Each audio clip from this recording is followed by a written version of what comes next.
am here today to show you a really fun color technique using Wella Colour Fresh Create.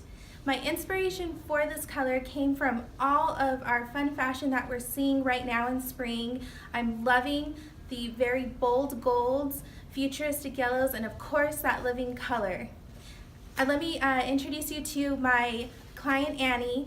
We did some pre-service work on her.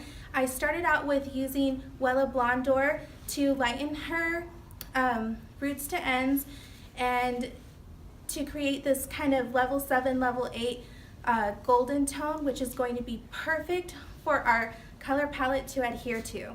Let's get started. To begin this color technique, we started with parting Annie down the center, securing right behind the ear, and leaving the back out. So we will have 3 clean sections. To begin this color technique, I'm going to show you how I do a root drop, a shadow root. So what I do is start right here smack dab in the center, and I take the color out about 1 inch on both the left and the right side. And then what I do is I use this whole section to paint out what would look like a teardrop. Now, even though we have square sectioning, it's really important when we apply color to have that softness and movement. So creating rounded shapes will give us more softness and movement. My hot tip for painting on direct dyes is always remembering the 2 S's in hair coloring: sectioning and saturation. You want to pick sections so thin you can see your hand through, so that when you are applying the color, you can make sure that every single hair is being painted on. Now that I have Annie's 2 front sections painted on, I'm going to place a piece of foil over just to secure my work, and I'm going to start taking these back sections. What's great again about creating a guide for yourself is you know where to work, and you can take your thin slices quickly and use your guide to paint on.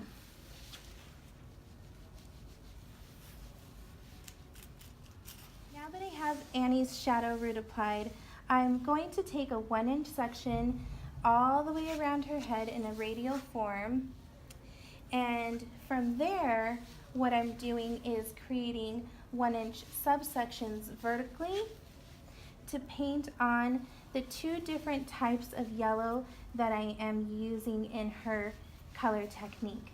So you will find all of the color formulas that I used today below the video. I'm starting with a brighter yellow, painting on mid-strands to ends, and where the 2 colors meet, I'm going to smudge them just a little bit, give it a little bit of a kiss, and move on to the next strand of hair.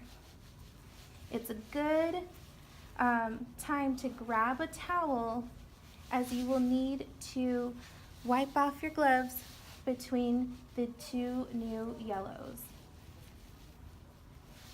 So I'm doing that, wiping off my hands, and moving to my deeper yellow. Smudging.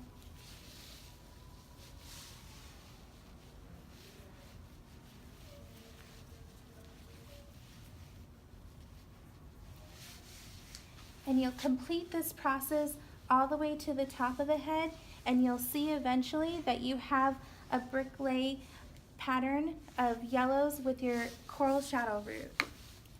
Now that Annie's application is finished, we're going to let her process for 25 minutes with no heat, style her, and show you the results.